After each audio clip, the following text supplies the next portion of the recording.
Artis Roy Kiyoshi mengumumkan dirinya kurang sehat. Ia didiagnosis mengalami pembengkak jantung. Jadi tanggal 26 Januari tahun 2022 kemarin aku check up.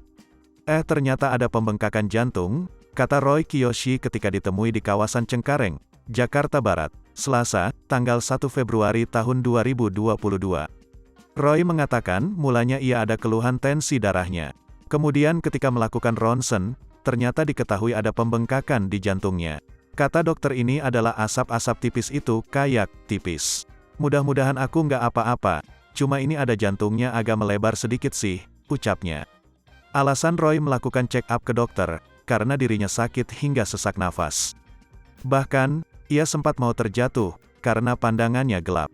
Gejalanya kayak capek, aku naik tangga ke lantai 2, capek banget. Itu sih gejalanya, ungkapnya. Ketika mengetahui didiagnosa mengidap pembengkakan jantung, Roy Kiyoshi mengaku sangat syok dan tidak menyangka.